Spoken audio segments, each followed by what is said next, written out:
അപ്പൊ അത് ഫസ്റ്റത്തെ റോളിംഗ് ആണ്, രണ്ടാമത്തെ സ്ലൈഡിംഗ് ആണ്.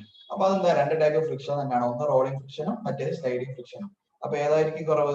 റോളിംഗ് ഫ്രിക്ഷൻ ആണോ സ്ലൈഡിംഗ് ഫ്രിക്ഷൻ ആണോ കുറവുണ്ടാവുക? ഫ്രിക്ഷൻ എന്ന് പറഞ്ഞാൽ ബുദ്ധിമുട്ട്, ഫ്രിക്ഷൻ എന്ന് പറഞ്ഞാൽ മൂവ് ചെയ്യുമ്പോഴുള്ള ബുദ്ധിമുട്ട്. അപ്പൊ റോളിംഗ് ഫ്രിക്ഷൻ ആണോ സ്ലൈഡിംഗ് ഫ്രിക്ഷൻ ആണോ കുറവുണ്ടാവുക? ബുദ്ധിമുട്ട് കുറവുണ്ടാവുക റോളിംഗ് ഫ്രിക്ഷൻ. അതന്നെ ഫ്രിക്ഷൻ എന്ന് പറഞ്ഞാൽ തന്നെ ബുദ്ധിമുട്ട് എന്നാണ് അതിന്റെ അർത്ഥം. അപ്പൊ റോളിംഗ് ഫ്രിക്ഷൻ, അതായത് ബുദ്ധിമുട്ട് കുറവ് ഏതിനാണ്? എ ആണ്. അപ്പൊ റോളിംഗ് ഫ്രിക്ഷൻ ആണ് കുറവ്. അപ്പൊ rolling friction is less than sliding friction. ഇത് അവിടെ ഉണ്ട്, നമ്മൾ ലാസ്റ്റ് ക്ലാസ് പറഞ്ഞതാ. Rolling friction is less than sliding friction. അതുകൊണ്ടാണ് നമ്മൾ ഒരു വസ്തു ഉരുട്ടി കൊണ്ടുപോകുന്നത്, തിരിച്ചു കൊണ്ടുപോകുന്നത്. അതുകൊണ്ട് തന്നെയാണ് നമ്മൾ വണ്ടിന്റെ ടയർ നമ്മൾ എന്താ ഷേപ്പിൽ ഉണ്ടാക്കുക? സ്ക്വയർ ആണോ റെക്ടാംഗിൾ ആണോ?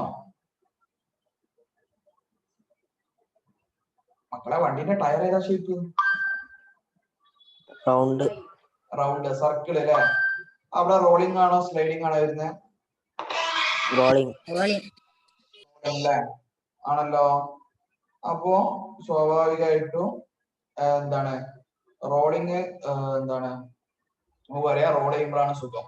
ഇനി നമ്മളൊരു സാധനം വലിച്ചുകൊണ്ട് പോവാണെങ്കിലോ, അല്ലെ, ഒരു റൗണ്ടിന് പകരം നമ്മൾ എന്ത് ചെയ്യാ, മറ്റേതെങ്കിലും ഷേപ്പാണ് വിചാരിക്കും, സർക്കിളോ ട്രയാങ്കിളോ ആണോ വിചാരിക്കും, അവിടെ റോളിംഗ് നടക്കുമോ? ഇല്ല, സ്ലൈഡിംഗ് ആയേ നടക്കുള്ളൂ. അപ്പൊ അതുകൊണ്ട് തന്നെ നമുക്ക് ഉറപ്പാണ് rolling friction is less than or greater than sliding friction. മക്കളെ rolling friction is less than sliding friction. Okay ആണോ? ഇനി ഫ്രിക്ഷൻ എന്നുള്ളത് ഞാൻ പറഞ്ഞത് രണ്ടാൾക്കാർ തമ്മിൽ മൂവ് ചെയ്യുമ്പോൾ നടുവിലുണ്ടാവുന്ന ആ ഫോഴ്സ് ആണ് അല്ലെ. അപ്പോ നമ്മൾ വീലുകൾ അല്ലെ, റൗണ്ട് ഷേപ്പുള്ള വീലുകൾ ഫ്രിക്ഷൻ റെഡ്യൂസ് ചെയ്യാൻ ഉപയോഗിക്കുന്നതാണ്. ഇനി നോക്കാം, ചില സന്ദർഭങ്ങളിൽ നമുക്ക് എന്ത്, ഈ ഫ്രിക്ഷൻ ഉപകാരവും ചില സന്ദർഭങ്ങളിൽ ഉപദ്രവവും. ഓക്കെ, നോക്ക് ഇവിടെ striking A match stick on side of A match box. ഒരു തീപ്പെട്ടിക്കൊള്ളിന്റെ സൈഡിൽ വരച്ചു. അത് ഫ്രിക്ഷൻ ഉണ്ടെങ്കിൽ അല്ലെങ്കിൽ ഫ്രിക്ഷൻ ഇല്ലെങ്കിൽ നടക്കുമോ? നോ അല്ലെ. ശരിക്കും എന്താ, തീപ്പെട്ടിയിൽ ആ കൂടും തീപ്പെട്ടിക്കൊള്ളിന്റെ അവിടെ ഇടയിലുള്ള ആ ഫ്രിക്ഷൻ അല്ലെ, അവിടെ ഉള്ള ആ ഫോഴ്സ് കാരണമാണ് അവിടെ തീ അല്ലെ സ്പാർക്കിങ് വരുന്നത്. അപ്പൊ ഫ്രിക്ഷൻ ഇല്ലെങ്കിൽ എന്ത് ചെയ്യാം, നമുക്ക് തീപ്പെട്ടി ഇതുപോലെ കത്തിക്കാൻ കഴിയില്ല. അല്ലെങ്കിൽ നിങ്ങളെ ലൈറ്ററിലും നിങ്ങളെ സിഗരറ്റ് ലൈറ്ററിൽ അതുപോലെയാണ്, വീട്ടിലെ ഗ്യാസ് ലൈറ്ററിൽ അങ്ങനെ തന്നെയാണ്. ഒക്കെ ഫ്രിക്ഷൻ കാരണമാണ് അവിടെ ഇത് വരുന്നത്. അപ്പൊ ചില സന്ദർഭങ്ങളിൽ ഫ്രിക്ഷൻ ഉപകാരമാണ്. അപ്പൊ അതിന് ഉദാഹരണമാണ് മാച്ച് സ്റ്റിക്കും അല്ലെ, മാച്ച് ബോക്സും. മറ്റേതൊന്ന് wear and tear of machines, തേയ്മാനങ്ങൾ. നിങ്ങൾക്കറിയാം ചില മെഷീനുകൾ അല്ലെ, നിങ്ങളെ സൈക്കിളുകൾ അല്ലെങ്കിൽ വേറെ എന്ത് മെഷീൻസ് ആയാലും കുറെ ഉപയോഗിക്കുമ്പോൾ തേഞ്ഞ് ഇല്ലാണ്ടാവും അല്ലെ, തേഞ്ഞ് ബുദ്ധിമുട്ടാവും. അപ്പൊ ഇവിടെ വിയർ ആൻഡ് ടിയർ എന്ന് ഉദ്ദേശിക്കുന്നത് തേയ്മാനം. മെഷീനുകളെ തേയ്മാനം ഫ്രിക്ഷന്റെ കാരണമാണ്. അപ്പൊ അത് നെഗറ്റീവാണ്, അത് നമുക്ക് ബെനിഫിഷ്യൽ അല്ല, നോൺ ബെനിഫിഷ്യൽ ആണ്, നമുക്ക് ഉപകാരമല്ല, ഉപദ്രവമാണ്. അടുത്തത് എബിലിറ്റി ടു ഹോൾഡ് ഒബ്ജക്ട്സ്. നിങ്ങൾ കയ്യിൽ മൊബൈൽ പിടിക്കുന്നുണ്ട് അല്ലെ, അതെങ്ങനെ ശരിക്കും പിടിക്കുന്നേ? നിങ്ങളെ കൈയും മൊബൈലും തമ്മിലുള്ള ഫ്രിക്ഷണൽ ഫോഴ്സിൽ അവരിടയിൽ ഒരു ഉരസലുണ്ട്, അതുകൊണ്ടല്ലേ കയ്യിൽ ഇങ്ങനെ നിൽക്കുന്നത്. നിങ്ങളുടെ മൊബൈലിലെ രണ്ട് സൈഡിൽ എണ്ണ പുരട്ടി നിങ്ങൾക്ക് പിടിക്കാൻ കഴിയുമോ? ഇല്ല. അപ്പൊ ഫ്രിക്ഷൻ എന്ത് ചെയ്യും? കുറയും അല്ലെ. അപ്പൊ ഒരസൽ വേണം. അപ്പൊ ഏതെങ്കിലും ഒരു വസ്തു, ഗ്ലാസ് നിങ്ങൾ കയ്യിലെടുക്കുന്നത് എന്തുകൊണ്ടാ? നിങ്ങളെ കൈയും ഗ്ലാസും തമ്മിൽ ഒരു ഒരസൽ ഉള്ളതുകൊണ്ടാ അല്ലെ, അതായത് ഫ്രിക്ഷൻ ഉള്ളതുകൊണ്ടാ. ആ ഒരസലാണ് ഫ്രിക്ഷൻ. ഫ്രിക്ഷൻ ഉള്ളതുകൊണ്ടാണ് നമുക്ക് എന്ത് ചെയ്യുന്നത്, ഒരു വസ്തുവിനെ പിടിക്കാൻ പറ്റുന്നത്. അപ്പൊ ഈ ഫ്രിക്ഷൻ ഇല്ലെങ്കിൽ നമുക്ക് ഒരു വസ്തുവിനെ എടുത്ത് പൊക്കാൻ പറ്റുമോ? ഇല്ല. അപ്പോ ഇത് ബെനിഫിഷ്യൽ ആണ്, ability to hold objects beneficial ആണ്. അടുത്തത് വാക്കിംഗ്, നടക്കുന്നത്. നിങ്ങൾ നടന്നു നോക്കുമ്പോൾ നിങ്ങൾ ആലോചിച്ച് നോക്ക്, എങ്ങനെ നിങ്ങൾക്ക് നടക്കാൻ കഴിയുന്നത്? നിങ്ങളെ ചെരുപ്പ് അല്ലെങ്കിൽ നിങ്ങളെ കാല് ഭൂമിയായിട്ട് തമ്മിൽ ഒരു ഒരസലുണ്ട് അല്ലെ, ആ ഒരസല് കാരണമാണ് നിങ്ങൾക്ക് മുന്നോട്ട് നടക്കാൻ കഴിയുന്നത്. പകരം നിങ്ങൾ ഐസിന്റെ മുകളിൽ അല്ലെങ്കിൽ എണ്ണന്റെ മുകളിൽ നടക്കുകയാണെങ്കിലോ, നല്ല മിനുസുള്ള ഒരു മാർബിളിന്റെ മുകളിൽ നടക്കുകയാണെങ്കിലോ നിങ്ങൾ സ്ലിപ്പായി പോലെ. അപ്പൊ നിങ്ങളെ കാലും ചെരുപ്പും ഭൂമി തമ്മിൽ എന്തില്ല? ഫ്രിക്ഷൻ ഇല്ല, ഒരസലില്ല. അപ്പൊ ഒരസല് വേണം, ചില സന്ദർഭങ്ങളിൽ ഇത് നിർബന്ധം. അപ്പൊ വാക്കിങ്ങിന് ഫ്രിക്ഷൻ എന്താണ്? ബെനിഫിഷ്യൽ ആണ് കേട്ടോ. അടുത്ത് threading of tyres of vehicle. അതായത് നിങ്ങൾ ഇത് കണ്ടിട്ടുണ്ടാവും, വാഹനങ്ങളുടെ ടയർ എങ്ങനെ ഉണ്ടാവുക, നടുവിൽ ചെറിയൊരു വരവരകൾ ഉണ്ടാവില്ല. നിങ്ങൾ കണ്ടിട്ടില്ല? ടയറുകൾ കണ്ടില്ലേ? ടയർ എന്തുകൊണ്ടാ ഫ്ലാറ്റ് ആയി ഉണ്ടാക്കാത്തത്? വളരെ മിനുസത്തിൽ ടയർ ഉണ്ടാക്കാത്ത എന്താ? നീങ്ങൂല. നീങ്ങൂല. പിന്നെന്താണ്? പെട്ടെന്ന് സ്ലിപ്പായി പോകും, ബ്രേക്ക് അടിച്ചാൽ നിൽക്കൂല അല്ലെ? അപ്പൊ ശരിക്കും വണ്ടി ശരിക്കും പോണ എങ്ങനെയാ? ഈ ടയറും ഭൂമി തമ്മിലുള്ള ഈ ഫ്രിക്ഷൻ, ഒരസൽ കാരണം നടക്കുന്ന പോലെ തന്നെ ഇത് ഭൂമി നമ്മളെ ടയറും തമ്മിലുള്ള ഒരസൽ കാരണമാണ്. അപ്പൊ ഈ ഒരസൽ ഇല്ലെങ്കിൽ, വളരെ മിക്സ് ആണെങ്കിൽ, ഫ്രിക്ഷൻ ഇല്ലെങ്കിൽ വാഹനങ്ങൾ എന്ത് ചെയ്യില്ല, മുന്നോട്ട് പോകും. മറ്റേ ബിയറിംഗ് ഔട്ട് ഓഫ് ടയേഴ്സ്, നിങ്ങൾക്കറിയാം, ഉപയോഗിക്കുന്നതോറും ടയർ എന്ത് ചെയ്യും? തേഞ്ഞു പോകും. അറിയില്ല, സൈക്കിളായാലും വാഹനങ്ങളായാലും ഉപയോഗിക്കുന്നതോറും എന്ത് ചെയ്യും? അല്ല, അതിന്റെ കട്ടി കുറഞ്ഞു പറഞ്ഞാ അല്ലെ, പുറത്തുള്ള റഫ്നെസ് പോലെ മിനുസാവണ കണ്ടില്ലേ? അപ്പൊ ടയർ മാറ്റണം എന്ന് അറിയില്ല, അല്ലെങ്കിൽ ആക്സിഡന്റ് പറ്റാൻ ചാൻസ് ഉണ്ട്. അപ്പൊ അതെന്താണ്? നെഗറ്റീവാ. ടയർ ഫ്രിക്ഷൻ ഉണ്ടെങ്കിൽ ടയറും റോഡും തമ്മിൽ വർക്ക് ചെയ്യുള്ളൂ. ടയർ മുന്നോട്ട് പോകണ ഫ്രിക്ഷൻ വേണോ? പക്ഷെ ഫ്രിക്ഷൻ കൊണ്ട് എന്ത് ചെയ്യും? ടയർ തേയും ചെയ്യും. അപ്പോ അത് നെഗറ്റീവാണ്. ബിയറിംഗ് ഔട്ട് ഓഫ് ടയർ നെഗറ്റീവാണ്, പക്ഷെ ടയർ വെച്ച് വണ്ടി മുന്നോട്ട് പോകുന്നത് എന്താണ്? നമുക്ക് ബെനഫിഷ്യൽ ആണ്. ഫ്യുവൽ ലോസ്, അതുപോലെ ഫ്യുവൽ ലോസ് സംഭവിക്കുന്നുണ്ട്. ഈ ടയറും ഭൂമിയും തമ്മിലുള്ള ഈ ഒരസൽ കാരണം ശരിക്കും സുഖത്തിൽ മുന്നോട്ട് പോകുന്നുണ്ടെങ്കിലും ചെറിയൊരു ബുദ്ധിമുട്ടുണ്ട് അവിടെ അല്ലെ? നമുക്കൊരു ബുദ്ധിമുട്ടുണ്ട്. അപ്പൊ അത് കാരണം നമുക്ക് എന്തുണ്ട്? ഒരു ഫ്യുവൽ ലോസ് ഉണ്ട്. അപ്പൊ ഇത് പ്രകാരം ഈ ടേബിളിലേക്ക് ഇപ്പൊ തന്നെ ഫില്ല് ചെയ്തോളൂ. അപ്പോ ഒന്നാമത്തേതാ സ്ട്രൈക്കിങ്, ബെനഫിഷ്യൽ. രണ്ടാമത്തേത് wear and tear of machines, non beneficial. Ability to hold objects, beneficial. Walking, beneficial. Threading of tyres, beneficial. Wearing out of tyres, non beneficial. Fuel loss, non beneficial. Okay ആണോ? ഇതിൽ ഏതെങ്കിലും doubt ഉണ്ടെങ്കിൽ ചോദിച്ചോ.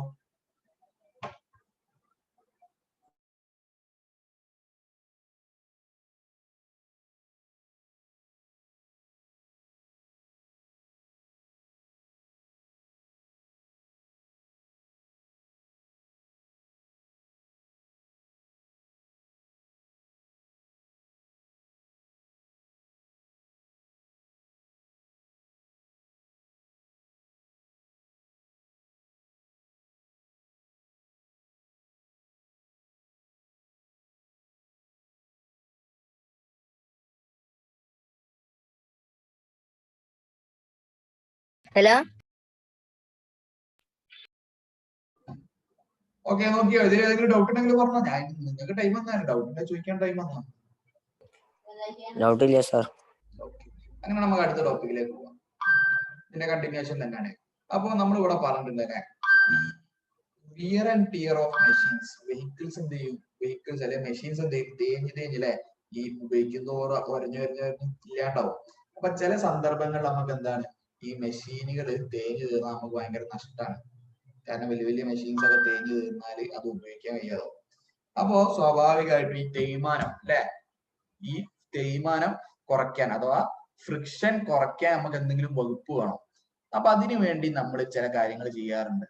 നിങ്ങൾക്കറിയാം, നിങ്ങളുടെ ടയറിന് അല്ലെങ്കിൽ നിങ്ങളെ സൈക്കിളിന്റെ ചെയിൻ അല്ലെ, നിങ്ങൾക്ക് ചവിട്ടാൻ ബുദ്ധിമുട്ടൊക്കെ ഉണ്ടാകുമ്പോൾ നിങ്ങളെ സൈക്കിളിന്റെ ചെയിൻ എന്താ ചെയ്യുക? എന്തോ ഒരു പരിപാടി ചെയ്യാറുണ്ട്. എന്താ ചെയ്യാ?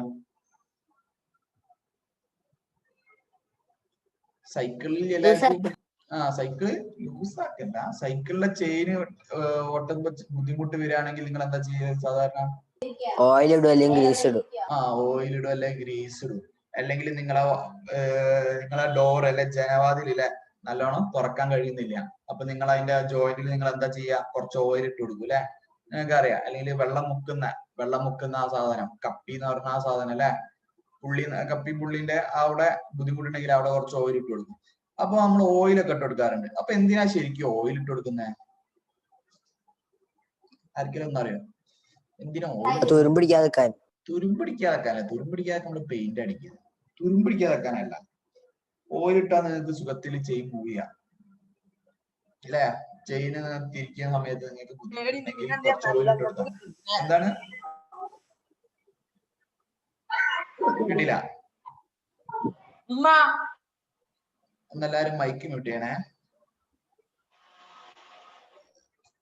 അപ്പോ നിങ്ങൾ എന്തിനാ ചെയ്യുന്നത് വെച്ചാൽ നിങ്ങൾക്ക് സുഖാക്കാനാ. അപ്പോ നിങ്ങൾക്കറിയാം, ഓയിൽ ഇടുമ്പോ എന്ത് ചെയ്യും? അവിടെയുള്ള ഒരസല് കുറയും. അപ്പൊ അതുകൊണ്ടാണ് ഈ മെഷീനുകളിൽ, നിങ്ങളെ വീട്ടിൽ തന്നെ തയ്യൽ മെഷീൻ ഉണ്ടാവും അല്ലെ? തയ്യൽ മെഷീൻ കണ്ടില്ലേ? ടൈലർമാരുടെ അടുത്ത് പല വീടുകളിലും ഉണ്ട്.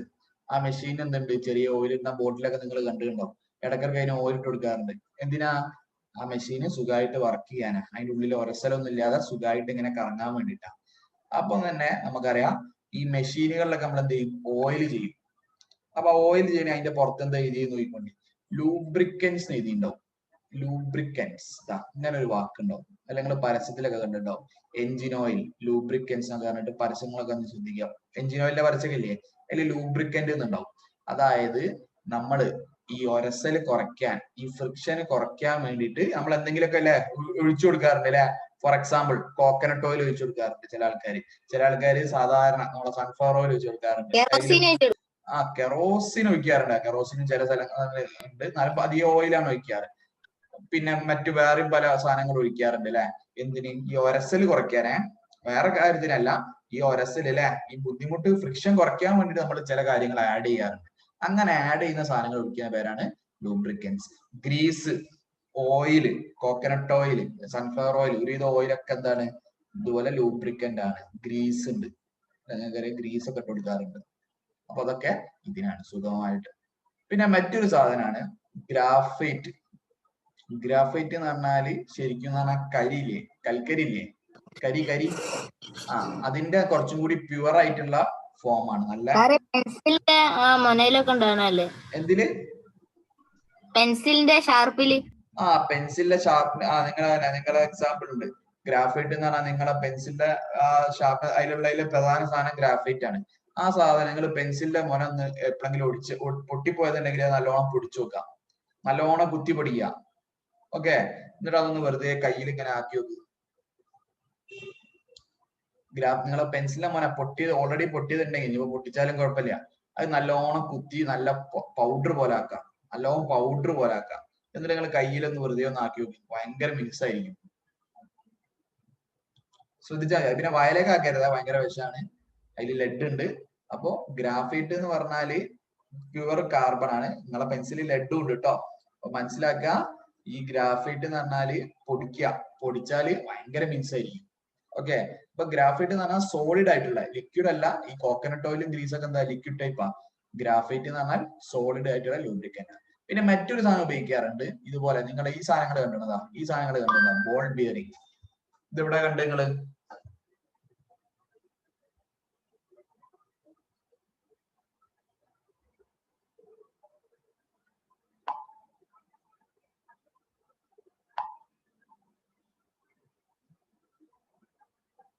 ഈ സാധനം കണ്ടില്ലേ? Ball bearing.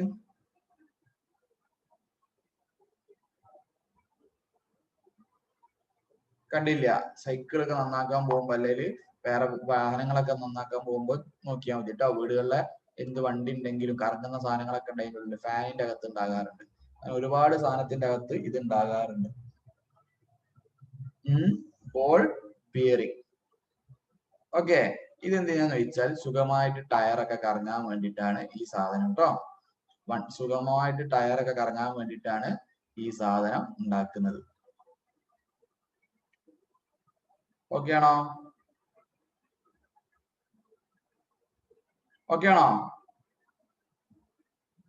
അപ്പൊ ഈ ബോൾ ബിയറിങ്ങുകൾ ഉപയോഗിക്കുന്നത് എന്താണെന്ന് ചോദിച്ചാൽ, ഈ ബോൾ ഇങ്ങനെ കറങ്ങും. അപ്പൊ സ്ലൈഡിങ് ഫ്രിക്ഷൻ വരും, റോളിംഗ് ഫ്രിക്ഷൻ വരും. അപ്പൊ റോളിംഗ് ഫ്രിക്ഷൻ കൂട്ടാൻ വേണ്ടിയിട്ട് നമ്മൾ കറങ്ങുന്ന വസ്തുക്കളുടെ ഉള്ളിൽ ഉപയോഗിക്കുന്ന സാധനമാണ് ബിയറിംഗുകൾ. അപ്പൊ അതിന് രണ്ട് ടൈപ്പ് ഉണ്ട്. ബോൾ ബിയറിംഗും ഉണ്ട്, നീഡിൽ ബിയറിംഗും ഉണ്ട്. ബോളിന് പകരം കുറച്ചുകൂടി നീണ്ട നീഡിൽസ് പോലുള്ള കുറച്ചുകൂടി നീണ്ട സാധനങ്ങൾ ഉപയോഗിക്കുന്നത്. വല്ല ഡീറ്റെയിൽ ആയി പഠിക്കേണ്ട. അപ്പൊ ഇവിടെ പഠിക്കാനുള്ള എന്താണ് നിങ്ങൾക്ക്? ഫ്രിക്ഷന് ഉപകാരമാണ് ഉപദ്രവമാണ്. ചില സന്ദർഭങ്ങളിൽ ഉപകാരമാണ്, ചില സന്ദർഭങ്ങളിൽ ഉപദ്രവമാണ്. അപ്പൊ ക്ലാസിഫിക്കേഷൻ നമ്മൾ ഓൾറെഡി പറഞ്ഞു. പിന്നെ നമ്മൾ എന്ത് ചെയ്യുന്നുണ്ട്? ഈ ഫ്രിക്ഷൻ കുറയ്ക്കാൻ വേണ്ടിയിട്ട് നമ്മൾ ചെയ്യുന്ന അല്ലെങ്കിൽ ഉപയോഗിക്കുന്ന, മൈക്ക് ഓഫ് ചെയ്യണേ. ഫ്രിക്ഷൻ കുറയ്ക്കാൻ വേണ്ടി നമ്മൾ ഉപയോഗിക്കുന്ന എന്താണ് മെറ്റീരിയൽസിനെ വിളിക്കുന്ന പേരാണ് ലൂബ്രിക്കൻസ്. ഓക്കെ, അപ്പൊ അതിന് എക്സാമ്പിൾ കോക്കനട്ട് ഓയിൽ, ഗ്രീസ്, അല്ലാതെ ഇപ്പൊ സാധാരണ സൺഫ്ലവർ ഓയിൽ, ഏത് ഓയിൽ എഴുതിയാലും കുഴപ്പമില്ല കേട്ടോ. ഏത് ഓയിൽ ലൂബ്രിക്കന്റ് ആയിരിക്കും. പിന്നെ ഗ്രാഫൈറ്റ് എന്നുള്ളത് നിങ്ങൾ പഠിക്കണം. ഗ്രാഫൈറ്റ് എന്ന് പറഞ്ഞാൽ ഇതൊക്കെ ലിക്വിഡ് ടൈപ്പാ. കോക്കനട്ട് ആയാലും ഇതൊക്കെ ഗ്രീസ് ഒക്കെ ചൂടായ ലിക്വിഡ് ആണ്. ഗ്രാഫൈറ്റ് എന്താണ്? ഒരു സോളിഡ് ആയിട്ടുള്ള ലൂബ്രിക്കൻസ് കേട്ടോ. ഡൗട്ട് ഉണ്ടെങ്കിൽ നിങ്ങൾ എന്ത് ചെയ്യുക, നിങ്ങളെ ഇത് പൊടിച്ചു നോക്കിയാൽ മതി. പെൻസിലിന്റെ മൊന നല്ലോണം പൊടിച്ച് നല്ല കുത്തി പൊടിക്കണം, എന്നിട്ട് നല്ല പൗഡർ പോലെ ആക്കിയാൽ ഭയങ്കര മിനുസായിരിക്കും. ഓക്കെ. അതുപോലെ ഫ്രിക്ഷൻ കുറയ്ക്കാൻ വേണ്ടി ചില വസ്തുക്കളെ ഷേപ്പ് നിങ്ങൾ ശ്രദ്ധിച്ചാൽ അറിയാം. ഇവിടെ നിങ്ങൾക്ക് കണ്ടാൽ അറിയാം അല്ലെ, എല്ലാത്തിന്റെയും ഫ്രണ്ട് ഭാഗം കൂർപ്പിച്ചത് കാണാം അല്ലെ. തോണിന്റെ ഫ്രണ്ട് ഭാഗം കൂർപ്പിച്ചിട്ടായിരിക്കും, വിമാനത്തിന്റെ കൂർപ്പിച്ചിട്ടായിരിക്കും, കാറിന്റെ ഒരുവിധ കാറിന്റെ ഫ്രണ്ടൊക്കെ അങ്ങനെ നീണ്ടിട്ടായിരിക്കും അല്ലെ. അപ്പൊ അതെന്തിനാണ്? ഈ എയർ വരുമ്പോഴുള്ള ഫ്രിക്ഷൻ കുറയ്ക്കുകയാണ്. അപ്പൊ അതുപോലെ ഡിസൈന് നമ്മൾ ചേഞ്ച് ചെയ്യുന്നതിന് പറയുന്ന പേരാണ് സ്ട്രീം ലൈനിങ്. ഇപ്പൊ ഫ്രിക്ഷൻ കുറയ്ക്കാനായിട്ട് ഷേപ്പ്, ഒരു ഒബ്ജക്റ്റിന്റെ ഷേപ്പ് നമ്മൾ ഡിസൈൻ ചെയ്യുന്നതിന് പറയുന്ന പേരാണ് സ്ട്രീം ലൈനിങ്. അതിന് എക്സാമ്പിൾസ് ഏതാണ്?